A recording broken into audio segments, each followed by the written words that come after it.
The best way to learn is by doing. So welcome to the video service that unlocks and reveals the hidden value in your SAP system.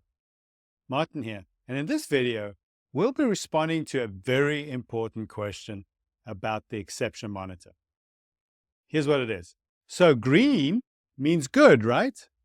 So we've heard that so many times. Green means go. It's an interesting one, but I'd have to say that the answer is maybe sometimes. It may be good, but it also may not be good necessarily. And I know Christy's going to take us away and tell us more about it.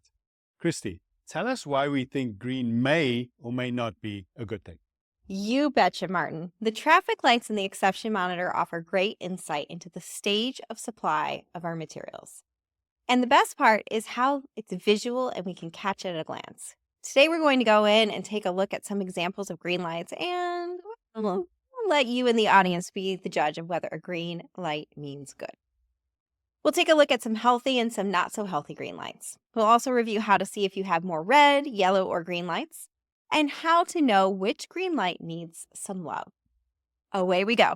So we've been taught our whole lives that red means stop or sometimes bad, yellow means caution, and green means good. And in many cases, that is true. However, in the exception monitor, it is only sometimes true. So here I am in MD07, and I could be here either through MD06 or MD07. But I wanted the latest, greatest point of view on what is going on with our stock. And in this case, what I want to talk about today are the green lights. But as a quick reminder, our red lights are the items that are at risk of service level degradation, where we don't have enough stock as of today to be able to cover our demand. The yellows are the ones that are in balance, but we need to continue to action them accordingly. And then the green ones are simply the items that have a positive days of supply. And if you're ever not sure, you can always come to this define traffic light button and click on it, and it's going to tell you what will flag as a red, yellow, and green.